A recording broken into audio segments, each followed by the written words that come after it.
Live from KSAT 12. Good Morning San Antonio starts right now. Good morning, everybody. It's Wednesday, September 27th. Happy Wednesday. Thanks for joining us. I was going to tell you what the weather was outside as far as how it feels, but I forgot to step outside during our break. I went for you. How was it? It's Taco Wednesday. Did you know that?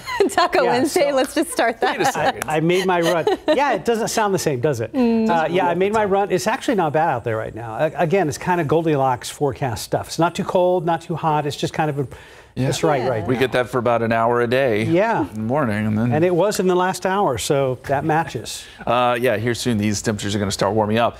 We have a bit of good news in the forecast today in the sense that there are some small chances for some showers and storms this afternoon. Let me show you some of the headlines here. Pop-up isolated downpour. Yeah, it's possible today. We're looking at the time lapse, by the way, there in the background. You can see some of the high clouds that are streaming through this morning. 111 days. There's a new record stretch in San Antonio. This is amazing. 90 degrees plus. We'll talk a little bit about that. Plus the weekend. At this point, rain looks unlikely, and we're going to stick with the heat. 81 at this hour. Dew point is at 71, and those temperatures are on the rise. So too is the dew point. And around the area, we're in the low 80s, New Braunfels and Seguin. Still in the 70s, Bernie and Kerrville. Those places were in the 60s earlier. Our forecast today, noontime 89. We make it up to around 96 this afternoon. There is a 20% chance of rain, mainly between 2 and 8 p.m. today.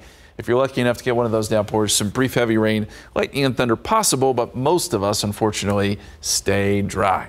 The roads are dry this morning.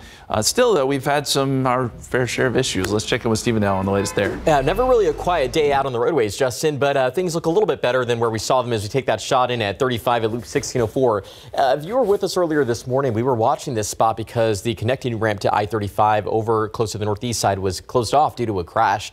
Looks like first responders have been able to clear that out, so better news to report as you see traffic heading in the eastbound lanes of 1604 without any trouble. But we do have a new crash that popped up, and it's right here along US 90 eastbound at Zarzamora, and you do see a little bit of a buildup that's taking place, and 90 is also another one of those corridors where we have a lot of traffic that moves through there, so a crash like this would slow folks down. I'll see if we have an image from TransGuide that we can pop up here, but let's hope everyone's doing okay. Now, the wide view of the map still shows a lot of that congestion is still lingering around, as you can see it right behind me, and 35 northbound, we'll have to find out what's going on there because it does look like we have a pretty significant slowdown, as well as 410 near Leon Valley. But stay up to date with all the traffic issues and closures by scanning this QR code. It takes you to our KSAT traffic page. There's an updated list of closures along with traffic-related stories. There's traffic-related incidents. We get you to know before you have to go, so plan that commute ahead of time. Thank you, Stephen. Here's today's 9 at 9. In a push to keep the government open, the Senate took a first step to move a stopgap bill forward last night. Advancing the procedural vote sets up a full Senate vote to pass the short-term spending bill, although a vote has not been scheduled. The agreement Senate Majority Leader Chuck Schumer and Senate Minority Leader Mitch McConnell reached would keep the government open through November 17th and gives lawmakers more time to negotiate longer-term spending bills. Many federal operations and services will grind to a halt if there is a government shutdown. But one thing that won't stop are Social Security payments. Social Security payments can continue because they are mandatory spending and the money comes from a trust fund. Disability payments will also continue being dispersed. Our confidence in the economy is slipping, and so are home sales. The Conference Board says its Consumer Confidence Index fell to a 4-month low this month, weighed down by rising interest rates and worries about a recession. The Commerce Department says new home sales dropped nearly 9% in August compared to July. Leaders with the Writers Guild of America voted in favor of its members going back to work overnight. The tentative contract with the major studios includes pay hikes, stronger benefits, protections against the studio's use of artificial intelligence, and guarantees for streaming compensation. But there still may be another chapter or plot twist in this drama. The WGA tentative agreement is by definition not yet set in stone, and the Screen Actors Guild is still on strike. The return of net neutrality rules are being proposed, and the FCC is aiming to restore Obama-era regulations for high-speed internet for providers like AT&T, Comcast, and Verizon. The rules would ban the companies from blocking or slowing down access to online content. The internet providers are expected to fight the effort.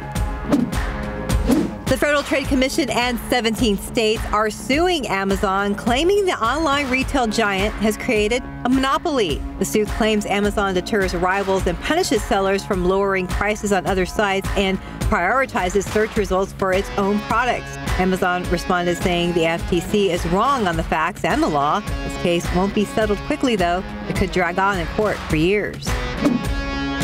Hundreds of college students are scrambling right now after the Art Institute of San Antonio announced it was closing its doors by Saturday. The Art Institute is a for-profit college with 8 campuses around the country, including one here in San Antonio. The education department says the school closing will affect 1,700 students and dozens of teachers will lose their jobs.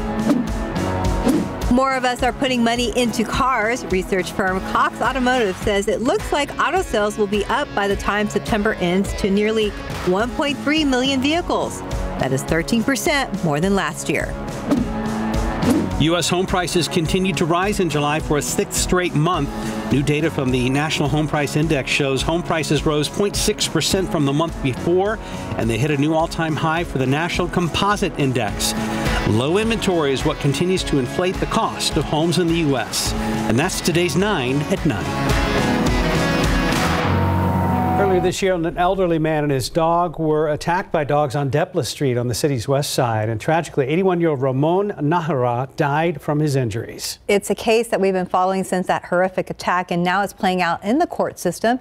Erica Hernandez joins us now to talk about the case, as one of the 2 co-defendants had their first hearing yesterday. Hey, good morning. Good morning, guys. It was the man and his wife. Yes. Right. Okay, yes, that's gotcha. correct. I just caught that in that script. All right, so who was in court yesterday, Erica, and what happened during that hearing? So there is 2 co-defendants in the case, but we saw Christian Moreno in court yesterday. This was his first hearing since being indicted last month. So he's facing 2 charges. That's injury to the elderly, as well as a dangerous dog attack resulting in death. So in the first kind of hearing that took place yesterday, they discussed where they were at in the case. So the attorneys are turning over evidence to the defense, and they've gotten pretty far.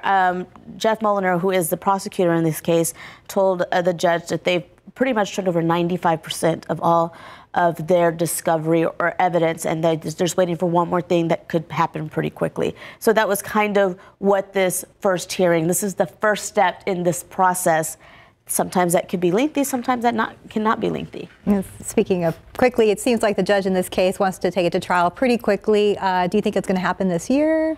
It could. Yeah. It could be late this year. If it does, she did mention that if they did call a jury, she would have to call a big panel, and she has to do about 6 to 7 weeks notice just for that. And then they set the trial date. So it could happen end of year. It could even potentially, I'm probably expecting this to happen maybe early next year. This case obviously got a lot of media exposure here in the Alamo City.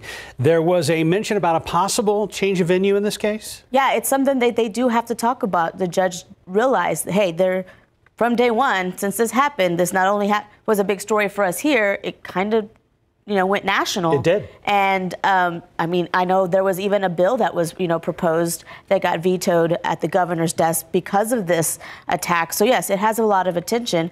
Would a jury pool here in San Antonio, would it affect that? So she did tell the defense if they were going to bring that up, they have to bring that up soon. And if it had that kind of attention, that means a jury in any other county in the state likely may have heard similar stories about this case. Exactly. So It doesn't really matter where it gets set. They could have a hearing. Mm-hmm. She could still deny it and it stay here in San Antonio. But that's probably something that will come in the next few months if they request it. Gotcha.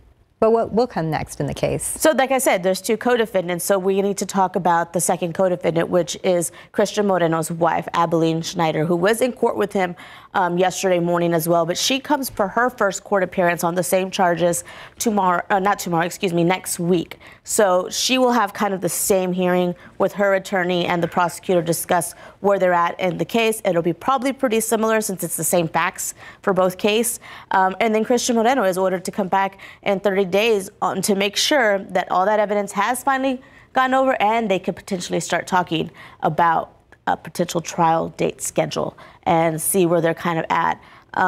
It's really interesting to follow these cases from the beginning like this because we get to see the process. And sometimes, like I said, for this, sometimes cases we say 2-3 years that we see them go to trial. this one may be a 6 to 8 month turnaround, which is pretty interesting because it's not something we see. But there are 2 charges. One of them is a 3rd-degree felony, which is punishable of up to 10 years. And then the other one is a 2nd-degree felony, which is punishable of up to 20 years if they're found guilty. All right, this story far from over. Far from over, but we obviously will be covering in every hearing. We will be there just to kind of get an update of where it's at. All right. Well, thank you for keeping us posted, and we'll keep following you on social media as well. Thank you, guys. Thank you, Erica. Right now we are at 9:08, 79 degrees, still ahead on GMSA at 9. A judge has ruled that Donald Trump committed fraud for years while building his real estate empire. David Sears will have the latest on this developing story in your morning headlines. And City of San Antonio wants to put an end to illegal dumping. See anything from trash, of course, household trash, furniture, brush. It makes the neighborhood just look cheap and bad. After the break, Patty Santos explains how city officials are planning on tackling that issue.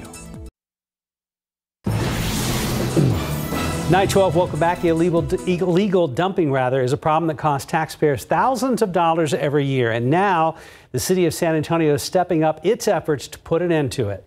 As Patty Santos explains, the city is getting some extra help to cover the cleanup. Any idea when the last time you guys were here? Probably a couple of weeks, maybe a week ago. San Antonio's solid waste crews are back at what they say is a chronic dump site. This here, empty lot off of I-10 and Badger Street on the east side. You see anything from trash, of course, household trash, furniture, brush. You see a lot of boards, fencing, some hazardous materials. Clearing out illegal dumping and homeless encampments is a big priority for Solid Waste Management Director Andrew Gutierrez. Illegal dumping attracts more illegal dumping, and so it's in our best interest to get it off the ground as soon as possible. It makes the neighborhood just look cheap and bad, you know. Desiree Arias Soto drives by the dump site on her way home. She says it's always been a problem and she wishes the city would take more permanent action. Just fence it, close it down some kind of way or another so that people stop dumping. The city spends $1.6 million to fund an 11-member crew dedicated solely to clearing dump sites and encampments. Last year, they collected more than 2,400 tons of trash from 9,000 cleanups. This year, their goal is 11,000 cleanups and 3,000 tons of trash. At the end of the day, all these costs are passed on to us. This summer, an undercover operation with San Antonio police led to the arrest of 3 people suspected of illegal dumping. We're going to be doing a lot more of these this year, so if you're dumping, you get caught, you're going to have a bad day. Patty Santos, KSAT 12 News. And illegal dumping could cost you a fine of a few $1,000s or jail time. And we are told the Solid Waste Department is getting an extra $530,000 this year to deal with illegal dumping. We're told you're also going to be seeing more educational advertising telling the community when they can drop off that bulky trash for free. Let's look out there with live cam. I think we're still in the window of good weather, 80 degrees. We can handle that, Justin. Yeah, I suppose we can. Although I would say it is time for a change. I'm just going to leave it there. We can handle it, but we're all kind of sick of it. You're preaching to the choir. I know. Yeah. I know I am. I know. Listen, we do have some good news in the sense that we may get a few showers and storms today. So a select few may get a cooling shower. But I want to show you a crazy stat. And I showed this earlier on GMSA, but it's worth showing again. 111 consecutive 90-degree days. That is a record for San Antonio. 108 is the old record set back in 2009 and 98 in 2019. These are incredible numbers, yes, but I think it really tells the story about what we've been through this summer. I mean, it's been since early June that we've been below 90 degrees. Even with a tropical system coming through, if you remember Harold, we still managed to get above 90 after getting some rain. So just a crazy stat, and we're going to keep it going because through the 7-day forecast, we got temperatures above 90. In the mid-90s today, 96 here in San Antonio, 92 Fair Oaks Ranch, 95 Pearsall, 96 in Carrizo Springs. Another very hot day. Humid, too. And so it may feel a little bit warmer than what the numbers you see there on the map. Dew point trend, it's going to be humid, yes. And I think by the weekend, the humidity does actually jump up a little bit. We were hoping for some drier air this weekend. It doesn't look to pan out. But I think beyond the weekend, we do finally get dew points to dry out some, or at least come down some. Bottom line, yeah, we're still going to have a heat index probably to deal with next couple of days. And right now, it's 81 outside. Feels like 85. 80 in New Braunfels, feels like 84. And temperatures in the 70s in Bernie and Kerrville after starting off in the 60s this morning. So what about that rain? Where will it form and when? 2 o'clock is when we think things will start to kind of start bubbling up. As far as where, impossible to know. I always compare it to like a pot of boiling water. You don't know where that first bubble is going to come up. You can't pay too close attention to exactly where this model wants to put stuff because it could be really anywhere. But that chance is there into the afternoon, into dinner time, and then even through 6, 7 o'clock before things start to die down.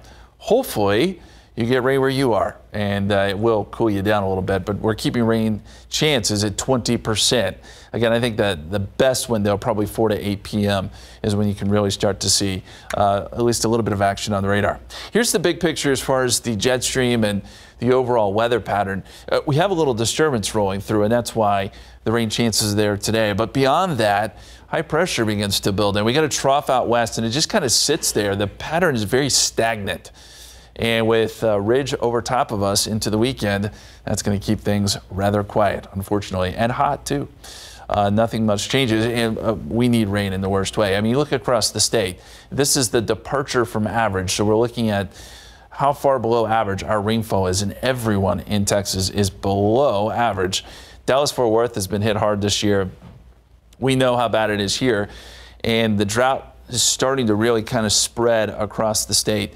Even Brownsville, Lubbock, Amarillo, all places below average. So some rainfall would go a long way to helping us here. And today is really our only day. 20% this afternoon, 96, 95 Thursday, 95 Friday. We got mid-90s this weekend, and we'll stay in the 90s into next week. So we'll keep that streak of 90-degree days going. Of course, you said what? October is what? Sunday, Monday? Sunday. Sunday. Maybe October will bring about some changes, because if we have to trick or treat in 95-degree heat, oh my goodness, man, I'm going to get some emails. People are going to be mad. Yeah. So we need. It wouldn't be the first time we've had to do that. Well, that's true. Well, that hot? And there are only 89 days till Christmas. Well, there's that. Does that help a little bit? Thinking happy thoughts. Yes. Hopefully it's a little cooler then. Yes. Thank you, Justin. 9:18, 80 degrees. McDonald's is coming out with some new sauces. David Sears will tell us what they are in this morning headlines when we come back. In morning headlines, former President Donald Trump ripped by a judge who said he has committed fraud. And a study might surprise you when it comes to notifications teenagers get on their phones. Plus, in a way, dinosaurs breathing new life into a lung transplant recipient, and McDonald's trying to burn up the hot sauce market. David Sears is here with all the morning headlines. David Sears is our saucier today. Yeah, I haven't figured this one out yet. We'll talk about that one in a second. Maybe we can come up with something. All right, if things continue to go in the direction they appear to be headed, though, former President Donald Trump may be restricted from doing business in New York and might have to pay a hefty fine. A judge in New York has ruled against the Trump Organization and President Trump, former President Trump, claiming there was fraud committed. And that is exactly what the Attorney General of New York, Letitia James, wanted. She has been investigating the Trump Organization for years. The judge ruled Trump and his organization overvalued assets by as much as $2 billion in order to secure loans. The judge says there is no need to hear testimony at a trial, since he says the evidence is overwhelming. He says Trump inflated the value of his Fifth Avenue apartment by $200 million. There were other findings like overinflation of Mar-a-Lago. He said Trump lives in a fantasy world. Trump responded saying the decision was political and his civil rights were violated. The judge will decide how much Trump will pay in penalties at trial starting next week. The Attorney General wants $250 million and his business dealings in New York limited. Trump will immediately appeal. If you have or know one that has a teenager, and you've never asked them how many notifications they get in a day on their phone, you might want to.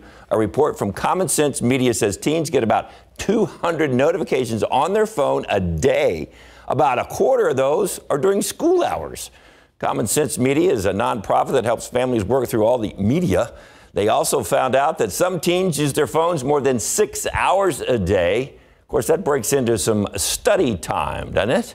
The data they collected was about 200 teenagers from 11 years old to 17. Hey, meet Josh Burton, who wants a career in dinosaurs, but first, he just needs to stay healthy and alive. Doctors had discovered he suffers from a rare lung condition that caused the veins in his lungs to get narrow, and that restricted blood flow. So when Josh was 14, he underwent a double lung transplant. Unfortunately, 3 years later, those lungs started to fail. That meant another double lung transplant. But he got turned down by 20 hospitals. His health was getting worse, and Chicago's Northwestern Medicine stepped up and took him in. He nearly died several times before they found a perfect match. Kind of had a double whammy. Not only was the original lungs failed, but the extensive damage from the infection that he had sustained made it particularly difficult. Where Northwestern gave me a chance to live to see my 18th birthday and see a career path. Yeah, not only is he living, but he's living out his boyhood dream. A few months after surgery, doctors teamed up with the Chicago Field Museum to show Josh a career path he never thought he'd be able to follow. Josh is still going through rehab, but as a high school senior, he plans to live out that dream of working with dinosaurs. And finally, McDonald's getting into the hot sauce, spicy dipping sauce business. Starting next month, they are adding a couple of fire-breathing spicy hot sauces to their lineup. There is a sweet and spicy jam. They describe it as a jammy red pepper sauce with a tongue-numbing Sichuan peppercorn kick with extra heat coming from cayenne pepper. That's the first ever breakfast-inspired dipping sauce at McDonald's. Who's going to put that on their breakfast taco? Or maybe they're just scrambled eggs or bacon. Breakfast sandwich, maybe. Yeah. Kick it up. Wow. Maybe like a spicy egg McMuffin. Yeah, that'll kick it up more than a notch. The second is called Mambo sauce, tomato-based, sweet, spicy, and vinegary sauce. Popular in Washington, D.C. Maybe that's the problem there in Washington, D.C. McDonald's, a whole other story. McDonald's has partnered with chefs and influencers to show some of the foods you can pair with these sauces. They come out October 9th for a limited time. What I'm worried about is people showing up at McDonald's and having seen the story and accidentally mixing the two names and asking for sweet and spicy mambo. You just hand them both. Yeah, that's what I would do if I worked there. Like, here you go. Really hot. Yeah. It's going to be interesting to see what they actually put that stuff on. Yeah, it is. So, we may have to experiment a little bit. It needs a little cayenne pepper, but you don't need all that other stuff, do you? Yeah, we'll see it on social media. Right. We'll figure it out. Thank you, David. All right. 926, 80 degrees. There's more ahead on GMSA at 9. Including the potential impact a government shutdown could have on our military and the organizations that are preparing themselves to help them. Plus, we're looking ahead to the second Republican presidential primary debate tonight. Tonight is the second GOP presidential primary debate. It'll take place at the Ronald Reagan Presidential Library in Simi Valley, California at 8 p.m. our time. And like the first debate, it will be simulcast on the Fox News channel, and frontrunner former President Donald Trump will skip this debate as well. 7 candidates will be in attendance at tonight's debate, but one candidate who made the cut for the first one did not make the cut for the second. Former Arkansas Governor Asa Hutchinson will not participate tonight. It's unclear why. As for Trump, he will be in Detroit tonight, where he'll be addressing striking auto workers. He has said it is unlikely he will debate any of his fellow GOP rivals, but the RNC leadership wishes otherwise. The RNC chairwoman says that not only does she want him to attend a debate before the primaries, so do the other candidates. Well, we've been talking a lot about potential government shutdowns, and if that happens, it could have some impacts here at home. Jonathan Cotto explains what implications a shutdown could have on our military and what nonprofit organizations are already on standby to help. The countdown has begun towards a possible government shutdown. The federal government won't completely shut down. It just won't. However, portions of it will essentially shut down, so-called non-essential services. But what is considered non-essential, UTSA professor of political science John Taylor says is essential to most. Particularly if you're getting SNAP or other social safety net benefits, Medicare, Medicaid. It could even affect over time, potentially pay for our military. Military families who many are already experiencing food insecurity. Now you're talking about the stress that it puts on not just the state and local safety net, but also on nonprofit and non-government services to try to assist people who might be facing this. Nonprofit services like the San Antonio Food Bank, who say they've already been meeting for weeks on this topic. We're getting ready to prepare our websites. We're preparing our help teams. And in the case of the San Antonio Food Bank, we think of two ways. We think of people who can give help and people who need to get help. The SA Food Bank currently working on a $1.7 million fundraising goal for the month of October. In efforts of a hunger-free November, for our elderly. Just trusting our community that if there is a government shutdown, that the incredible generosity of this community will come through. We reached out to Joint Base San Antonio, and in a statement, they say they are currently evaluating the impact a government shutdown would have at JBSA, and will share more information on their website and social media platforms. Congress has until October 1st to reach a budget resolution. Reporting Jonathan Cotto, KSAT 12 News. Let's look out there with live cam. Now we're heating up to 82 degrees. I was getting comfortable with, the 70s and even 80, but here we go. Don't get comfortable. No. Yeah, temperatures are going to start warming up here quickly. We have a little bit of high cloudiness, but temperatures should start to take off. We'll be near 90 by noontime. I want to show you a great picture here on a KSAT Connect. That is beautiful. We had a few showers and storms yesterday. This is, I would guess, south of San Antonio, somewhere around southern Bexar County. Yeah, it was nice. A few here and there. Not a lot yesterday. I think we get a little more coverage coming up this afternoon. Still, it'll be hit or miss type stuff. Most of us stay dry. Here's for hoping you get a little bit of rain where you are. Pollen count is in. Molds are moderate. 830. Ragweed, fall elm, and pigweed all there, but they're in the low category. Molds are coming down. Here's a look at our forecast today. Noontime, as I said, near 90, and then 95 to 96 this afternoon. We'll keep in a 20% chance of rain. Keep in mind, if you do happen to see one of these showers or storms, there could be some brief heavy rain, some gusty winds associated with those, but not a lot of severe weather. We're not expecting that today. After today, rain chances pretty much go away. We'll look at the extended forecast and the tropics. Still pretty active out there. We'll look at that too here in just a couple minutes, guys. Thank you, Justin. It is National Service Dog Month, and this morning we are bringing awareness to those special animals that provide so much to their owners. Tiffany Huertas introduces us to Flirt, and her owner explains why service dogs are so important for people struggling with disability. Weave. Good girl. Weave. This is Flirt, an 8-year-old Belgian Malinois who helps her owner Whitley with her anxiety and PTSD.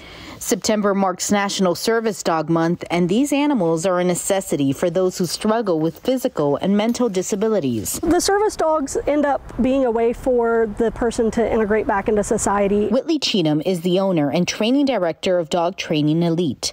Her business helps train service dogs to help their owners with any disability they may have. A normal training session includes obedience training, how to behave in public, and how to help their owner deal with their specific needs. Service dogs can help those who are in a wheelchair, have diabetes, PTSD, heart issues, and so much more. By having her sit like this when I'm facing a shelf or in line, it helps give the people a perception to slow down because the dog's staring at them, but it also gives me that feeling that somebody's watching my back. Okay. Cheatham says it's very important to remember, if you see a service dog in public, do not go up to it. That could put their human in danger. One of the best things when you see a service dog is to ignore it. If you want to engage with the service dog, ask the handler first. You can learn more about service dogs and Dog Training Elite by heading to our website, KSAT.com. Tiffany Huertas, KSAT 12 News. San Antonio International Airport has a new display to celebrate our city's car culture. We're talking about lowriders and the artistry behind these beautiful vehicles. Since it's Hispanic Heritage Month, RJ Marquez and photojournalist Adam Barraza took a lowride cruise to the airport to share the history and meaning behind these cars. Check it out. From custom paint jobs to bouncing hydraulics, each one of these lowriders tells its own story. Man, a lot goes into lowrider. A lowrider is an extension of the person. Most of these cars are dedicated to somebody, from their family, from their past. We got the chance to ride with some of these car owners from Callahan to Culebra on their way to the airport. It's beauty, it's mesmerizing, it's watching a kid seeing a lowrider for the first time going, what? Wow. As they cruise down the streets, all eyes are on these custom works of art. These cars are meant to be seen. They're not meant to be kept in their garage. Joe De La Rosa owns a 59 Chevy Impala. He says that there's not much that compares to driving his lowrider. If it's once a month, maybe twice a month, it's like a place that you've been waiting to be at. Lowriding is a way of life for these owners. Stacy Stewart was born into the San Antonio car culture.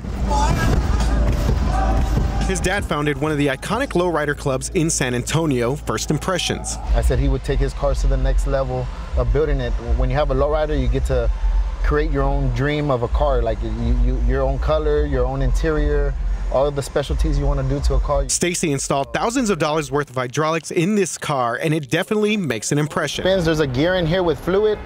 It spins and it shoots the fluid up to the front, and that's what makes the car go up and down. Cruising downtown, you get tourists that like what they see. Like I said, I put it on, hit the hydraulics, hop it.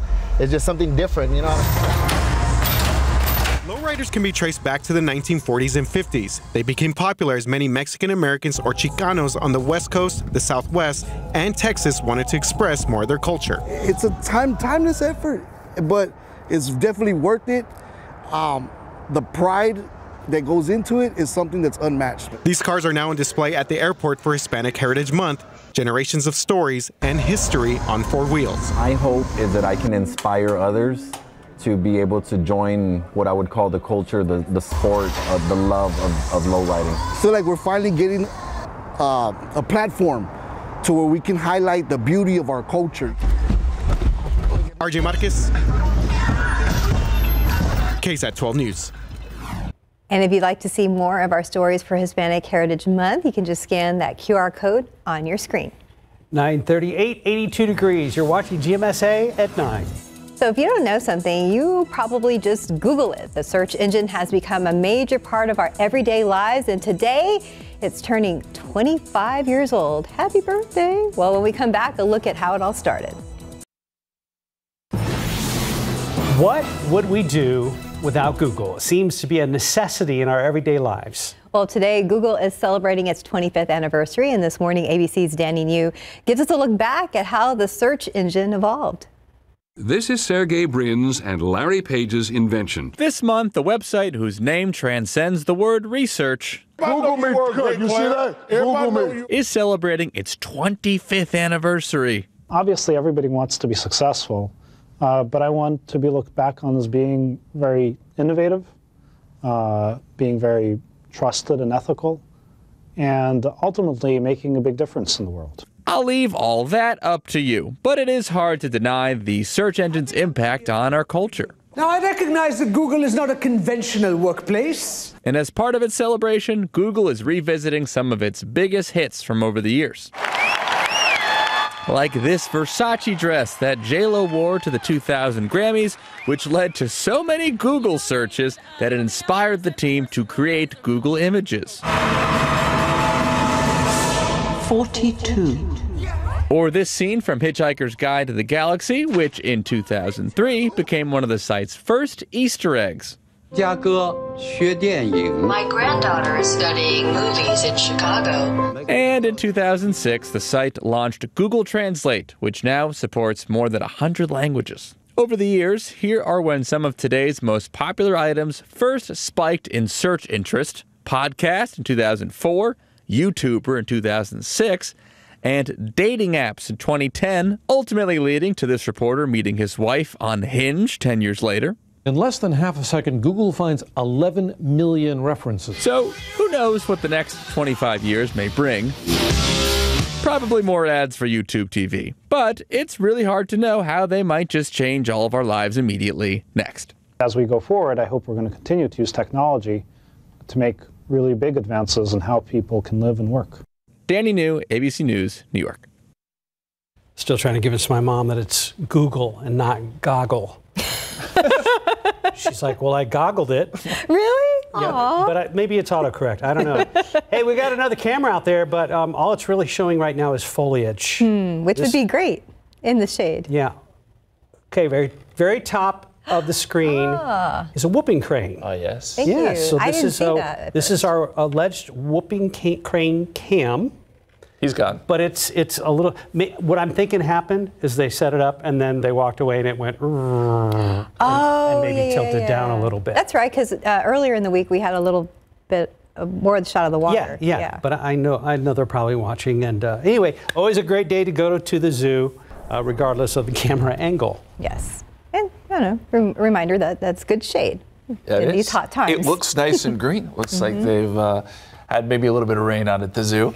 We're hoping for a little bit more today. We've been watching the radar. We're starting to see some stuff pop up already. Now, it's out near Eagle Pass there in Maverick County. We've seen a couple of showers or storms develop. A few lightning strikes out there, and then we noticed another little shower or storm, if you will, up in Gillespie County near Fredericksburg, just north of Fredericksburg. We can see it there. Some stuff out in the Gulf of Mexico too. So it tells us that the atmosphere is somewhat unstable, and as the day wears on, we should see more development, hopefully here around San Antonio. 81 right now. Dew point is at 71, humidity at 72%. And as we look at the satellite picture, we do have some high clouds coming through, so that could affect us a little bit as far as development. But where we see some breaks in those high clouds is where we're starting to get some of that cumulus development. You see that there?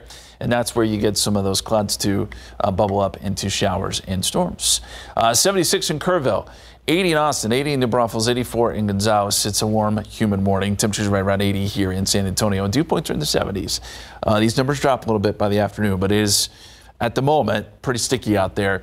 And there will be enough humidity this afternoon to probably talk about heat index values once we get into the afternoon hours. So, water vapor gives us a good indication of moisture in the middle part of the atmosphere. You got to have that moisture to get showers and storms going. And we have a little disturbance here that's starting to track in. You can see some of that deeper moisture. So I think this is one reason we have rain chances today, and that's one reason I think they're a little bit better than they were yesterday. Still going to be few and far between, still isolated, but I think we get just a little more coverage on the radar today.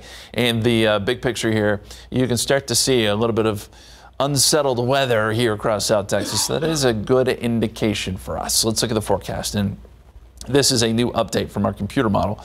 And by 2 o'clock, it does develop some of these showers around San Antonio. And then by the afternoon, maybe a little bit more. This is 4 o'clock, downpour here or there. And same story around dinner time before we start to see these kind of go away with the loss of daytime heating. By 10 o'clock, the radar will be far quieter. So our forecast today, noontime 89. Then we add in the rain chances starting around 2 o'clock. We make it up to 96 with a 20% chance of rain and carry that through about 8 p.m. before rain chances drop off. Potential rainfall through Monday.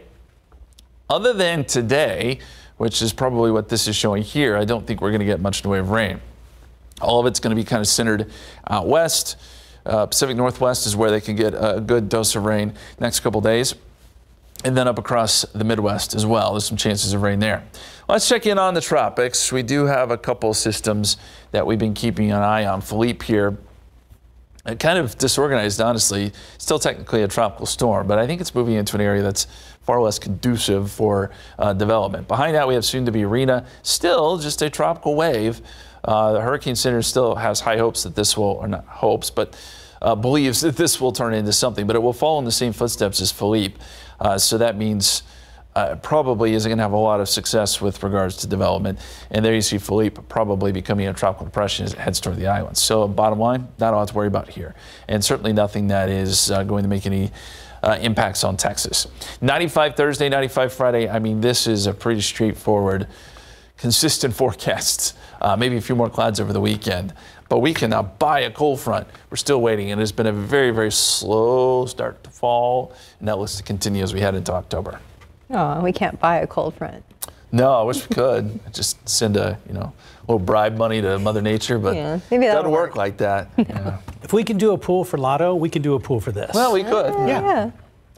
Let's do that. Thanks.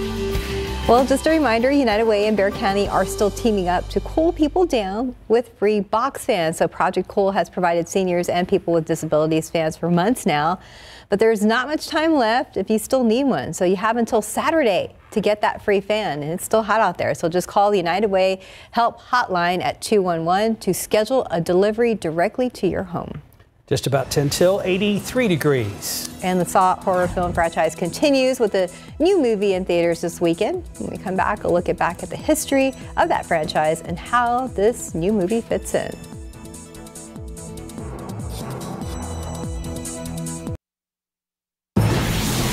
Almost 20 years ago, Jigsaw came to our lives and been torturing people ever since. The latest Saw movie heads to theaters this weekend, and CNN's Rick Damigella gives us a look back at the history of the frightening franchise. I want to play a game. In 2004, James Wan made his feature directorial debut with Saw, launching a film franchise which has made $478 million so far. You look back at horror, especially the beginnings of horror. You look back at Halloween, Texas Chainsaw Massacre, Friday the 13th. There's a kind of crudeness to those movies.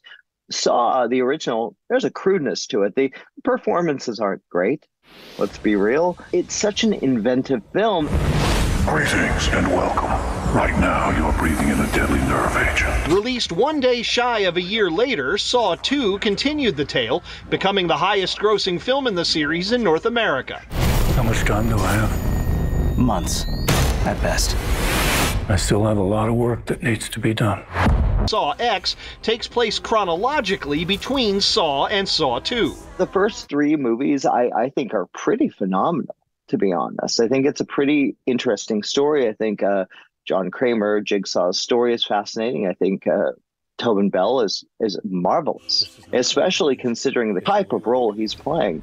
You all pretended to cure me, but what I have planned for each of you is very real. Watching with the lights on in Hollywood, I'm Rick Damigella. Okay, I kind of want to see it. I kind of do. One more time, look at the forecast showing some isolated showers and storms this afternoon. There is about a 20% chance. Hopefully, we do get some downpours around here, and that will help with temperatures. But the rain chances are between 2 and 8 o'clock. Again, it's only 20%, but have the umbrella with you just in case. Rest of the forecast is quiet and hot, mid-90s all the way through. Thank you, Justin. Well, a story that continues to get a lot of attention on KSAT.com today is all about the secret Canyon Lake holds. Right, the low water levels have led to the discovery of one of them. So a cave known as Party Cove is usually hidden beneath the water surface and has since been exposed. Previously, divers have actually found proof that 2 towns are at the bottom of Canyon Lake. You can read more about it right now at KSAT.com. Over 10 years ago, I had a ski boat. We used to go out there almost every weekend. I know where Party Cove is, but of course, I've never seen that before. The cliffs, people would jump off those cliffs. Right. Never seen those caves. Crazy that the drought has done that and exposed that. And a couple of those towns that they mentioned in the story, it's an old story that I did when I did town names. Right. And remember, Cranes Mill and Hancock actually are at the bottom of Canyon Lake. I mean, they destroyed most of the buildings, but there are still a few signs that there were some towns down there before they dammed the river and obviously got Canyon Lake there. Yeah, pretty interesting. I've seen debris on my fishing radar, including roads that are down there, remnants of roads.